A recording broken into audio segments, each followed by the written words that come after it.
형님 혹시 챗 GPT라고 인공지능 써보신 적 있으세요? 오픈 AI. 알고 계세요. 챗 GPT 있어. 프리 버전 있고 유료 버전 있는데 유료 버전 계속 가격 올리고 있어. 짜증. 아, 짜증 난다면 쓰시는 얘기네요. 가끔 좀 외로울 때. 외로울 때. 혹시 그 영화처럼 외로울 때 네가 좋아하는 사랑의 구절 좀 읽어줘. 그럼 걔가 알아서 읽어줘요. 그래서 어쨌건 쓰긴 쓰는데 확실히 달라졌어. 진짜로. 진짜로 이제 우리가 막 영화에서 보던 그 미래가 바로 앞으로 온 것 같긴 한데 근데 난 좀 무섭더라고. 왜냐면 얘가 가끔씩 그림을 그리잖아요. 그리고 막 글 짓기도 해. 그리고 막 뭐 시나리오 써줘? 그러면 그럴듯하게 막 해줘. 맞아. 그게 너무 무서워. 이게 약간 보면 이제 예술가라는 우리 같은 그 직업들이 야 이거 인공지능 때문에 사라지는 거 아니냐. 그러니까. 제일 먼저 사라진다는 얘기도 있어요. 물론 나는 걱정 안 해. 왜냐면 나는 음악 이전에 나는 토크. AI는 토크를 못 할 거 아니야. AI MC가 나오면 아니 그건 내가 어떻게든 틀어 막으려고. 아니 과학적으로 어때? 과학 쪽도 좀 위태위태하지 않아요? 밖에서는 그렇게 걱정을 하는데 오히려 정신이 없어요. 왜요? 왜냐면 이걸 이제 써야 되니까. 그렇지 써먹어야지. 이거를 잘 쓰는 사람이 과학을 잘하는 사람이 되는 세상이 됐으니까. 그러니까 이게 우리 일자리를 뺏어갈 게 아니라 이거를 이제 써야지 살아남는. 그러니까 시대가 어쨌건 인공지능을 잘 써먹으면 그만큼 또 뭐 필요할 수도 있겠다. 그런 얘기네. 그러니까 예를 들어서 저희 생물학 분야에서는 알파폴드라고 하는 너무 친구입니다. 유명하죠. 알파폴드? 네, 알파고 친구예요. 알파폴드가 실제로 우리 몸을 이루는 단백질이 한 수만 가지 단백질이 되는데 단백질이 어떻게 생겼는지 알기가 힘들거든요. 옛날에 연구하려면 막 몇 년씩 걸렸어요. 그렇지. 근데 이제 AI가 다 예측을 해줘요. 이 알파폴드라고 하는 인공지능을 학습시킨 다음에 전 세계에서 우리가 알고 있는 단백질들의 구조를 다 예측할 수 있어요. 천문학 같은 데도 사진 한번 찍으면 그 속에 별이라든지 은하라든지 진짜 수천 개, 수만 개 찍히거든요. 옛날에는 진짜 눈으로 하나하나 보면서 이게 별인지 은하인지 구분하고 은하의 모양도 하나하나 구분해냈는데 이제는 AI에 딱 넣고 돌리면은 이게 무슨 모양인지 어느 정도인지 쫙 바로 해주니까 너무 편하죠. 이게 잘 편리하게 이용한다는 쪽이네, 과학 쪽은. 근데 인공지능은 왜 이렇게 똑똑한 건지, 그리고 이런 거는 대체 누가 어떻게 만드는 건지 난 너무 궁금합니다. 그러니까 우리가 인공지능 할 때 계속 인공을 강조하는데 자연은 이미 지능이 있잖아요. 바로 우리 자신처럼. 저도 있죠. 우리 지능이 있죠. 그러니까 제가 보기에는 자연지능은 더 신기한데 사람들이 인공지능에 대해서 엄청나게 열광하고 있는데 제가 보기엔 자연지능도 엄청. 왜 이러미니? 근데 왜 지능이면 지능이지 왜 앞에 자연이 붙어요? 내추럴이 왜 붙어요? 원래는 우리가 지능적이란 말을 썼고 지능이란 말을 썼지 자연지능이란 말을 잘 안 썼었는데 이 말을 쓰기 시작한 것 자체가 어떻게 보면 아이러니하게 인공지능이 너무 발달하면서 이제 인공지능과 구분되는 원래 자연에 존재하던 인간의 지능 같은 지능을 구분하기 위해서 사람들이 조금씩 쓰기 시작한 말인 것 같습니다. 그러고 보니까 진짜 우리가 요즘 핫한 게 인공지능이 너무 핫하다 보니까 사실 이 자연지능 얘기는 잘 또 못 들어본 것 같기도 해요. 저도 진짜 이번에 처음 들어봤어요. 자연지능이란 거.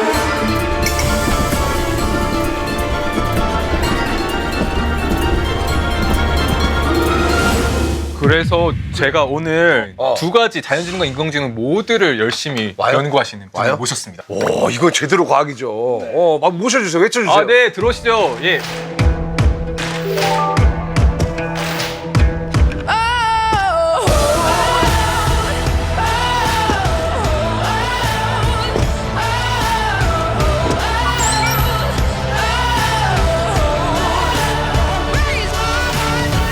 인공지능이다.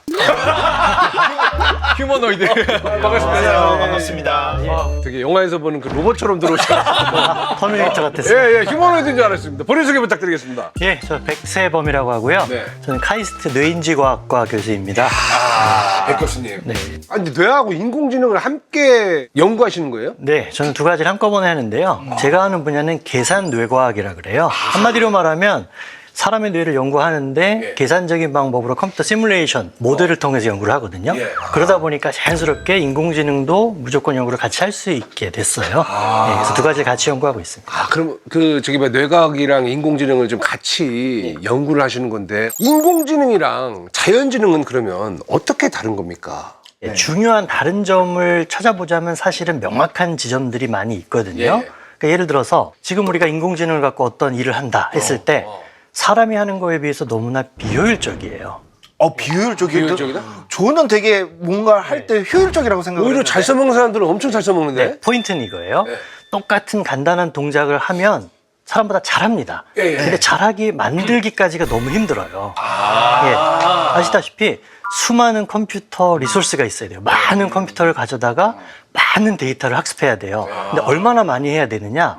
사람이 보통 학습하는 것보다 보통 작게는 1000배, 많게는 수백만 배 많이 데이터를 넣어줘야 비로소 사람이 하는 거를 비슷하게 흉내내는 수준에 도달하거든요. 걔는 뭔가 집어넣는 게 많아야 되네. 그러니까 비교하자면 자연지능은 벼락치기에서 1등하는 친구, 인공지능은 엄청 공부 많이 하는데 성적은 그만큼 안 나오는 친구에 가깝다는 거네요. 지금. 둘 다 아무나네.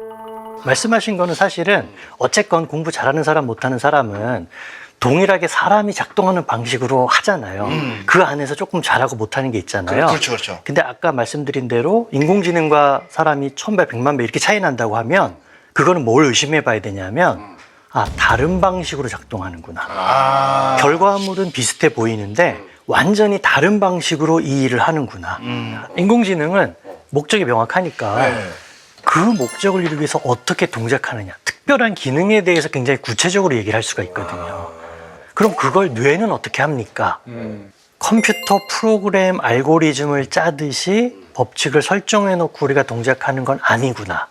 그렇죠. 만약에 그랬다 그러면 이렇게 효율적으로 동작하지도 못했을 것 같다. 현재 개발되어 있는 인공지능은 주어진 일만 할 수 있다는 건지 너무 궁금합니다. 왜냐면 뭐 갑자기 이제 다른 일을 시키면 좀 못하게 되는 건지 좀 궁금하기도 해요. 굉장히 사람의 뇌의 능력을 잘 보여주고 계세요. 바로 그 다음에 이게 두 번째 얘기가 그건데 유연성이에요. 그리고 적응적 능력. 자, 우리는 한 가지 배웠다고 해서 그 한 가지만 하지는 않죠. 그렇죠. 그거하고 비슷한 것도 할 수 있고 그거하고 좀 다르지만 비슷한 원리로 할 수 있는 일도 할 수 있어요. 그래서 사람은 한 번만 가르쳐도 뭔가 할 수 있는 소위 원샷 러닝이라고 하죠. 혹은 몇 번만 가르쳐도 되는 퓨샷 러닝 이런 걸 하거든요. 그렇죠. 근데 기계는 아까 말씀드린 정말 오랫동안 배워서 그 한 가지를 딱 하는 거예요. 자, 그러고 나서 다른 걸 시키면 어떻게 될까요? 렉? 못합니다. 렉? 못합니다. 못 알아듣죠? 전혀 못합니다. 심지어 한 가지를 가르쳐 주고서 그 다음에 다른 걸 가르쳐 주면 어떤 일이 일어나냐면요. 앞에 걸 완벽하게 까먹어 버려요. 진짜로? 진짜요? 또는 앞에 걸 그대로 지키려고 그러면 뒤에 걸 완전히 학습을 못 하거나. 아직까지는 그렇다는 네, 얘기입니까? 그런 문제가 생겨요. 사람에서는 볼 수 없는 일이죠. 지금 챗GPT 같은 경우에도 이런 일이 일어나고 있는 거예요? 모든 AI는 공통적으로 가지고 있는 문제예요. 좀 더 이해하기 쉽게 얘기하자면 우리 사람은 약간 그 경험들과 연륜을 통해 가지고 어떤 문제에 부딪혔을 때 거기에 대한 해결 방안을 비교적 빨리 찾을 수도 있는 거잖아요. 근데 인공지능 같은 경우는 아직까지 그 단계는 아니라고 하는데 앞으로 인공지능도 똑같이 데이터가 많이 쌓여버리고 그렇게 되면은 거의 자연지능처럼 얘도 그냥 막 순간적으로 판단을 해가지고 빨리 해결하고 이런 경우까지도 도달할 수 있지 않나. 예, 그건 어느 정도 부분적으로 가능할 것 같은 게요. 이거 질문 죽였다. 나도 소름 돋았어. 그지? 근데 진짜 이제는 완전히 과학적으로 생각을 하시는 MC입니다. 두뇌 스트레칭 요즘 많이 하시는 것 같아요. 예, 스트레칭이요? 스트레칭 필라테스예요, 필라테스. 필라테스. 저 역할에서, 예. 이미 실제로 그런 예시를 보시고 계세요. 진짜요? 잘 아시는 알파고 같은 경우도 예. 바둑을 두잖아요. 사람이 바둑을 둘 때 필요한 어떤 능력이 무엇이냐라고 했을 때 직관, 경험 이런 거에 의한 판단이거든요. 그걸 어느 정도 따라했다고 생각이 돼요. 근데 문제는 뭐냐면 우리 뇌는 그거보다 훨씬 더 높은 단계가 있어요. 뭐냐면 선천적 기능. 그래요. 혹시 초식 동물들 정말 사바나에서 태어나는 초식 동물들 보신 적 있으세요? 태어나자마자 바로 뛰어다니고 걸어요. 사물을 맞아. 구별하고 그래요. 맞아. 전혀 연습을 하거나 학습을 할 기회가 없었음에도 불구하고 태어나자마자 그런 고등 기능을 한단 말이죠. 인공지능에 있어서는 이거는 완전히 불가능한 일이에요. 어떻게 구현해야 될지조차도 잘 모르는. 그럼 처음에는 어떻게 그 정보를 새겨놓게 됐느냐? 우리의 뇌는 실제적으로 물리적으로 존재하는 세포들의 모임이에요. 그럼 무슨 얘기냐면 그들이 서로 상호작용을 한다는 거예요. 그럼 상호작용을 하다 보면 어떤 일이 일어나느냐? 그 안에서 자발적으로 저절로 기능을 할 수 있는 회로가 생겨날 수 있어요. 선천적으로? 네. 그러다 보니 그 중에서 몇 가지 주요 기능이 처음부터 자발적으로 생겨나고 그게 생존에 굉장히 중요한 역할을 해서 우리가 생존할 수 있으면 그게 생명체로서 자리를 잡게 돼요. 우리 백 교수님도 그걸 아시는구나. 이 세상 모든 것은 원자로부터 출발한다. 아세요? 예. 아니 인공지능하고 이 자연지능의 그런 근본적인 차이는 딱 어디에서 발생하냐고 좀 쉽게 설명해 줄 수 있을까요? 하나만 찝자면 자연지능의 목표는 무엇인가를 따져봐야 돼요. 생명체의 목표가 뭐죠? 생명체 목표 영생이요. 사는 거죠. 네. 아픔 없이 생존이에요. 생존이. 그러니까 뭐 생명체는 보통 생존하기 위해서 모든 기능을 한다라고 우리가 생각을 하거든요. 그러면 그건 무슨 얘기냐면 우리는 물리적인 실체가 있고 뭔가 뭐 먹기도 해야 되고 에너지도 얻어야 되고 살아남기 위해서 이런 짓을 해야 돼서 그것과 상관 있는 기능들을 효율적으로 발전시켰다라고 생각이 돼요. 자, 근데 인공지능은 목표가 뭐죠? 인공지능을 만들 때 항상 목적 함수라는 게 있어요. 목적 함수. 네, 그걸 넣어줘요. 근데 그건 대부분 어떻게 되냐면 특정한 기능을 할 수 있는 목적, 예를 들어서 고양이와 강아지 사진을 구별해라, 사람의 얼굴을 구별해라, 숫자를 세라, 이런 걸 넣어주기 때문에 우리가 이게 왜 약간 뭐 명령을 듣듯이. 네.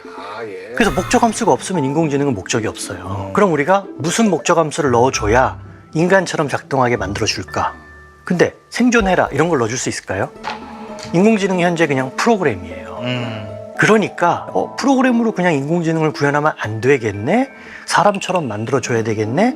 그래서 로봇처럼 만들어야겠네? 생존을 걱정하게 해줘야 되겠네? 마지막에 가서 실체화된 몸을 가지게 만들어줘야 되겠네? 이런 얘기까지 나오게 되는 거죠. 백 교수님 말씀하신 거에서 조금만 제가 더 첨언을 하자면 우리 인간들은 우리가 목표라고 하는 것은 너무 일상적으로 이제 사용하는 언어긴 하지만 생명체들이 살기 위해서 무엇을 하는 건 아니거든요. 뭐 예를 들어서 식물 나 오늘 하루 살아남아야 되니까 광합성을 해야지라고 하는 게 아니라 광합성을 잘 하는 애들이 살아남는 거죠. 그렇죠. 광합성을 못하는 애들이 죽는 거고. 그래서 이 얘기를 조금 다시 한번 얘기를 해보자면 인공지능과 자연지능의 근본적인 차이는 인공지능은 어쨌든 목표가 있잖아요. 목표 함수라고 하는 게 있는데 생물은 목표는 없죠.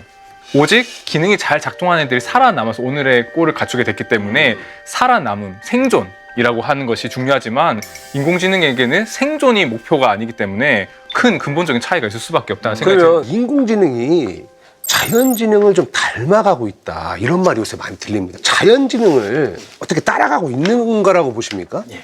거기서 제가 질문을 드려볼게요. 자, 많은 사람들이 자연지능을 따라해서 인공지능을 만든다. Brain Inspired AI 뭐 이런 말을 해요. 자, 그러면 보세요. 우리가 뭔가 따라하려고 그러면 따라할 대상을 잘 알아야 되죠. 그렇죠. 근데 따라할 대상을 잘 모르면 그걸 따라할 수 있나요? 없죠. 없죠. 예, 현재 약간 그런 상태. 인공지능이